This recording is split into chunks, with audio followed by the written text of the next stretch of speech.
یوں فرمایا ہو کہ والنجم اذا ہوا ما ضل صاحبکم وما غوا وما ینطق عن الہوا ان هو الا وحی یوحی علمہ شدید القوی ذو مرۃ فاستوی۔ ہر شخص غلطی کر سکتا ہے، ہر شخص غلطی کھا سکتا ہے، اگر نہیں غلطی کر سکتے تو محمد رسول اللہ نہیں کر سکتے۔ حضرات، وہ ہستی عظیم جس کے چہرے کا تذکرہ قرآن میں یوں ہوا ہو کہ وَالضُّحَىٰ وَاللَّيْلِ إِذَا سَجَىٰ مَا وَدَّعَكَ رَبُّكَ وَمَا قَلَىٰ وَلَلْآخِرَةُ خَيْرٌ لَكَ مِنَ الْأُولَىٰ۔ اور حضرت حسان نے اپنی محبت کا اظہار یوں فرمایا، کہنے لگے وَأَحْسَنَ مِنْكَ لَمْ تَرَ قَطُّ عَيْنِي وَأَجْمَلَ مِنْكَ لَمْ تَلِدِ النِّسَاءُ خُلِقْتَ مُبَرًّا مِنْ كُلِّ عَيْبٍ كَأَنَّكَ قَدْ خُلِقْتَ كَمَا تَشَاءُ۔ حضرات، وہ ہستی عظیم جس کے بارے میں رب العالمین نے اپنے کلام میں ارشاد فرمایا ہو وَرَفَعْنَا لَكَ ذِكْرَكَ، اے میرے محبوب ہم نے آپ کا ذکر بلند کر دیا۔ اے میرے محبوب پیغمبر، جہاں میرا ذکر آئے گا وہاں آپ کا بھی ذکر آئے گا۔ جس اذان میں میرا نام لیا جائے گا اس اذان میں آپ کا بھی نام لیا جائے گا۔ جس نماز میں میرا ذکر آئے گا اس نماز میں آپ کا ذکر بھی آئے گا۔ جس دعا میں میرا ذکر ہوگا اے میرے پیغمبر اس دعا میں آپ کا ذکر بھی ہوگا۔ حضرات، اللہ نے فرمایا اے میرے پیغمبر جس اذان اندر تمہارا نام نہیں وہ اذان نہیں، جس نماز میں تیرا نام نہیں لیا جائے گا اس نماز کو قبول نہیں کروں گا۔ جس دعا میں تیرا ذکر نہیں اس دعا کو قبول نہیں کروں گا۔ اور حضرت حسان یاد آئے، ہائے حسان تو جہاں لیٹا اللہ تیری قبر پر اپنی کروڑوں رحمتوں کا نزول فرمائے۔ فرمایا وَشَقَّ لَهُ مِنْ اسْمِهِ لِيُجِلَّهُ فَذُو الْعَرْشِ مَحْمُودٌ وَهَذَا مُحَمَّدٌ وَزَمَّ الْإِلَهُ اسْمُ الَّذِي لَا اسْمِهِ وَإِذْ قَالَ فِي الْخَمْسِ الْمُؤَذِّنُ أَشْهَدُ۔ حضرات، وہ ہستی عظیم جس کی تعریف میں دشمن بھی رطب اللسان ہوں ان کے اخلاق و کردار کے تذکرے کا حق کون ادا کر سکتا ہے؟ لا يمکن الثناء کما قال حقہ بعد از خدا بزرگتو ہی قصہ مختصر۔ حضرات، دنیا جہالت کے سمندر میں غرق تھی، راتوں پر کفر کی طریقیوں کے پہرے تھے، معمولی بات پر تلواروں کو خون کا نذرانہ پیش کیا جاتا اور انسانیت لا قانونیت کے شکنجے میں جکڑی ہوئی تھی، یہاں تک کہ اس کی آہیں آسمان کو چیرتی ہوئی عرش الہی تک جا پہنچی۔ آفتاب ہدایت نمودار ہوا، اس کی شعاعیں خاک پر پڑی تو وہ کندن بن گئی، پتھر پر پڑی تو وہ لال بدخشاں بن گیا، ذرہ مہتاب بن گیا۔ حضرات، آفتاب رسالت کی کرن ابو بکر پر پڑی تو اس کو صدیق اکبر بنا گئی۔ نعرہ تکبیر، شان مصطفیٰ، محمد مصطفیٰ، شان صحابہ، صاحب دادا حافظ انعام الرحمن یزدانی صاحب، قاری اسماعیل عتیق صاحب، ماشاءاللہ ماشاءاللہ۔ آفتاب رسالت کی کرن ابن خطاب پر پڑی تو فاروق اعظم بن گئے۔ ابن عفان پر پڑی تو عثمان ذوالنورین بن گئے. حضرات آفتاب رسالت کی کرن علی ابن ابی طالب پر پڑی تو حیدر کرار اور خیبر شکن بن گئے. جاہل آپ کی صحبت میں آیا تو عالم بن گیا.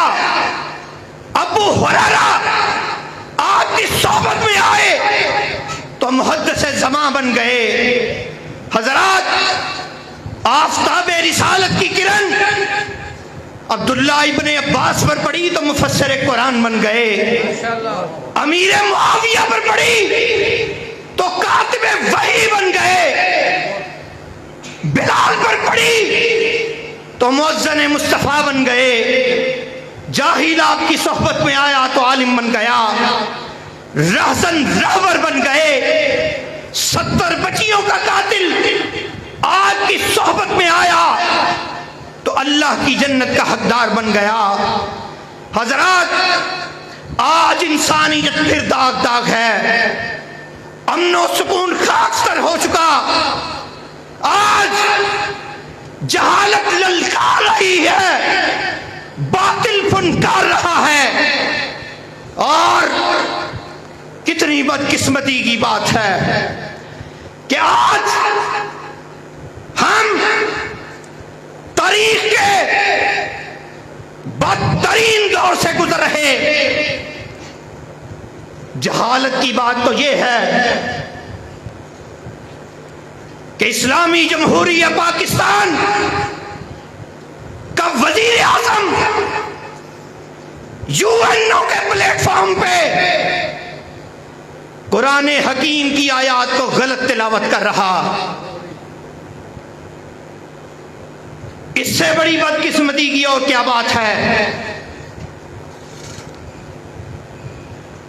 پوری قوم سیلاب کی مصیبت و آفت میں گری ہوئی اور یہ بغیرت حکمران ایک دوسرے سے گٹھن گٹھا نظر آ رہے. کلمہ طیبہ کے نام پر معاذ وجود میں آنے والے اس ملک میں کبھی ختم نبوت کے قانون کو تبدیل کرنے کی ناپاک جسارت کی گئی. کبھی اس ملک میں ریاست مدینہ کا جھوٹا نعرہ لگا کر عوام کے جذبات سے کھیلا گیا. کبھی اس ملک میں آزادی مارچ کے نام پر لبرلزم اور فحاشی کو فروغ دیا گیا اور آزادی مارچ کے نام پر عورتوں کے تحفظ کی, عورتوں کی آزادی کی بات کی گئی. اور آج اسی کی آڑ میں ایک ٹرانسجنڈر بل, ناپاک اور فحاشی سے بھرا ہوا بل اس ملک پاکستان میں پیش کیا جا چکا. حضرات آج میں اس بات کا برملا اظہار کرتا ہوں کہ جب تک اس ملک پاکستان میں اہل حدیث کا ایک بھی فرزند زندہ ہے, جب تک علامہ یزدانی کے روحانی اور جسمانی فرزند زندہ ہے, رب کعبہ کی قسم جب تک میری یوتھ فورس کا ایک بھی شہید زندہ ہے, تب تک ایسے ناپاک عزائم کو, ایسے فحاشی سے بھرے ہوئے بل پیش کرنے والے کو کعبہ کے رب کی قسم دیوار سے دے ماریں گے اور ان کا راستہ روکتے رہیں گے, ان کو ٹوکتے رہیں گے انشاءاللہ. پاکستان کا مطلب کیا؟ پاکستان کا مطلب کیا؟ جب تک سورج چاند رہے گا, جب تک سورج چاند رہے گا. علامہ انعام الرحمان صاحب یزدانی شیر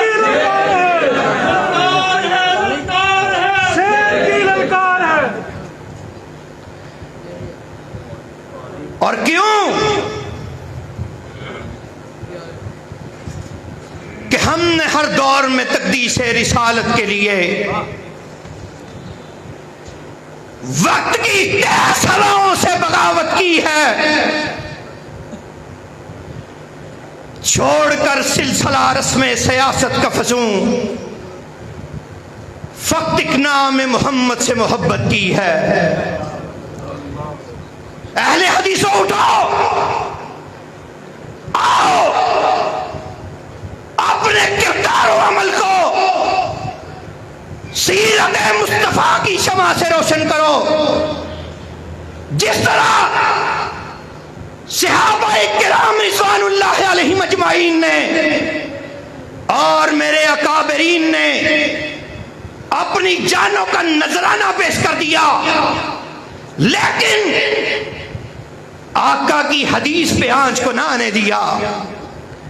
امام مالک رحمت اللہ علیہ نے طلاق المکرہ لیس بجائز جیسے سچے عقیدے پر ناقابل برداشت اذیتوں کو برداشت کیا، یہاں تک کہ آپ کے دونوں بازو خشک ہو کر کندھوں سے لٹک گئے۔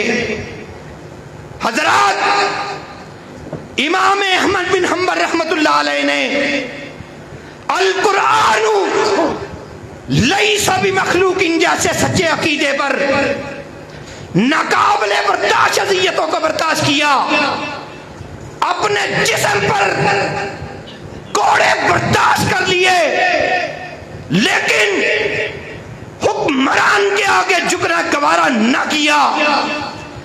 آج اسی لشکر کے بے باک اور نڈر سپاہی حضرت بابا یزدانی شہید نے بھیا انعام الرحمن کو قربان کر دیا، اپنے جسم پر خنجروں کو برداشت کر لیا، آقا کی ختم نبوت کی حفاظت کرتے ہوئے اپنے جسم پر بموں کے دھماکے برداشت کر لیے، لیکن کسی کے سامنے جھکنا گوارا نہ کیا۔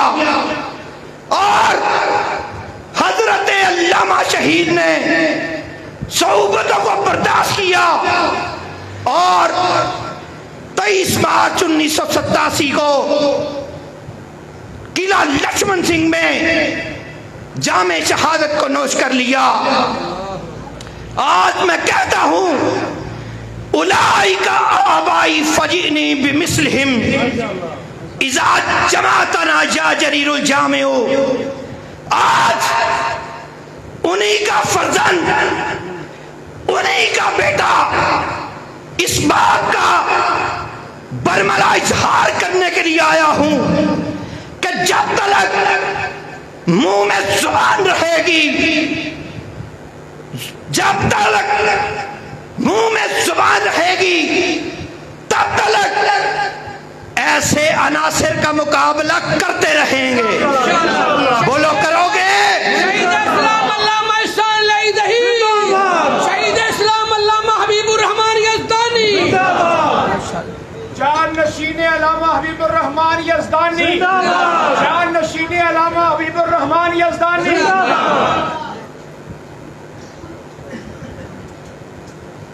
آج ہم